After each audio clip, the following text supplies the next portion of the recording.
Marilah saudara-saudari yang terkasih dalam Kristus, marilah kita mendoakan doa persembahan pada hari ini.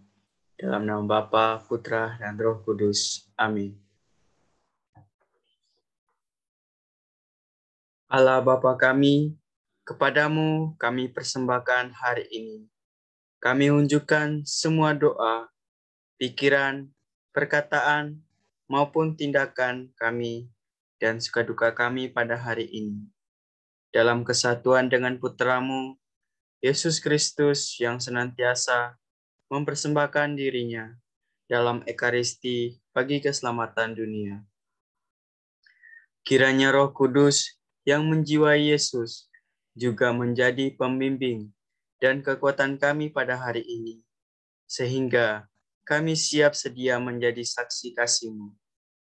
Bersama Santa Maria, Bunda Yesus dan Bunda Gereja, secara khusus kami berdoa bagi wujud-wujud Bapa Suci dan doa para rasul, doa Gereja Indonesia untuk bulan ini. Wujud universal, orang-orang yang menderita karena depresi. Semoga mereka yang menderita karena depresi dan kelelahan mental mendapat dukungan dan tuntunan ke hidup yang lebih baik. Marilah kita mohon, kabulkanlah doa kami ya Tuhan. Wujud Gereja Indonesia, penghayatan iman. Semoga keluarga Katolik dapat menghayati iman secara lebih baik dalam kehidupannya. Marilah kita mohon, kabulkanlah doa kami ya Tuhan. Wujud khusus, sudilah mempersembahkan kami dengan semua saudara-saudari kami yang sudah meninggal dan mendoakan kami sebagaimana Santo Yosef merestui pelayanan Sang Putra. Marilah kita mendengarkan Injil pada hari ini. Injil diambil menurut Lukas, bab 16, ayat 9 sampai 15.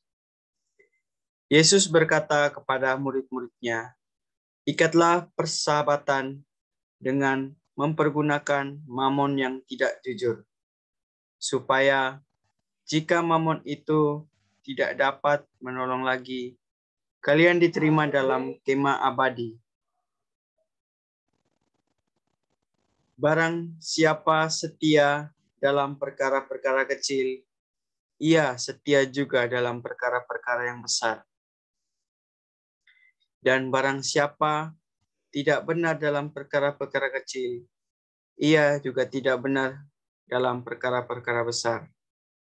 Jadi, jika kalian tidak setia mengurus mamon yang tidak jujur, siapakah yang akan mempercayakan harta sejati kepadamu? Dan jikalau kamu tidak setia dalam harta lain, siapakah yang akan menyerahkan hartamu sendiri kepadamu? Seorang hamba tidak mungkin mengabdi 2 tahun, karena jika demikian, ia akan membenci yang seorang dan mengasihi yang lain, atau ia akan setia kepada yang seorang dan tidak mengindahkan yang lain. Kalian tidak dapat mengabdi kepada Allah dan kepada Mamon. Semuanya itu didengar oleh orang-orang Farisi. Hamba-hamba uang itu, dan mereka mencemoohkan Yesus. Maka Yesus berkata kepada mereka, kalian membenarkan diri di hadapan orang, tetapi Allah mengetahui hatimu. Sebab apa yang dikagumi manusia dibenci oleh Allah. Demikianlah sabda Tuhan. Terpujilah Kristus. Renungan pada hari ini, mengurus mamon itu tidak mudah. Pada dasarnya, mamon itu berarti merendahkan, mencari keuntungan secara tidak benar, atau keserakaan dalam hidup, sesuatu yang mencari materi seperti uang, harta, dan kekayaan duniawi. Orang bisa saja menjadi tidak jujur, karena Yesus pernah mengingatkan agar orang yang bersahabat dengan Mamon harus tetap jujur, walaupun dalam arti Mamon sendiri juga mencari keuntungan secara tidak benar, keserakahan, dan lainnya.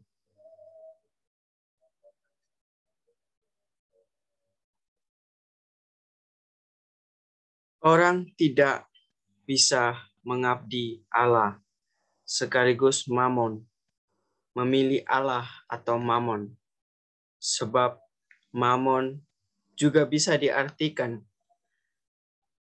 ialah nafsu akan uang juga. Ia merupakan Allah yang lain. Kita perlu waspada dalam mengurus Mamon agar bisa merebut kemah abadi. Dan saya juga tertarik dalam kata-kata Yesus kepada orang-orang yang ada di sekitarnya. Barang siapa yang setia dalam perkara-perkara kecil, ia juga dalam perkara-perkara besar dia dapat setia. Jadi, pelajaran yang kita ambil dari bacaan pada hari ini, jika kita setia dalam hal-hal kecil itu, bisa memungkinkan kita lebih memperkaya dalam hal-hal yang besar. Dan tidak menutup kemungkinan jika kita tidak benar-benar setia dalam hal-hal yang kecil, maka kita juga benar-benar tidak setia dalam hal-hal yang besar. Maka yang harus kita pelajari, kita selalu mengabdi dan selalu memuji dan mempergunakan Mamon ini secara baik dan benar. Dan Yesus bertanya, siapakah yang akan mempercayakan harta sejati kepadamu? Dan jikalau kamu tidak setia dalam harta orang lain, siapakah yang akan menyerahkan hartamu sendiri kepadamu? Nah, ini menarik buat kita yang harus kita renungkan. Karena jika kita setia, kita akan menyerahkan harta kita sendiri kepada diri kita sendiri.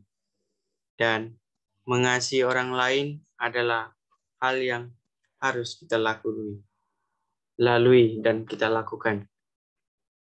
Dan bagaimana sikap kita dalam mengurus Mamon? Bacaan hari ini yang sangat tertarik bagi kita dan kita merenungkan. Semoga Injil pada hari ini membangkitkan kita akan kesadaran diri kita atau kelalaian diri kita supaya mampu untuk memahami lagi. Marilah kita mohon pada Tuhan, semoga Tuhan memberkati kita semuanya. Dalam nama Bapa, Putra, dan Roh Kudus. Amin.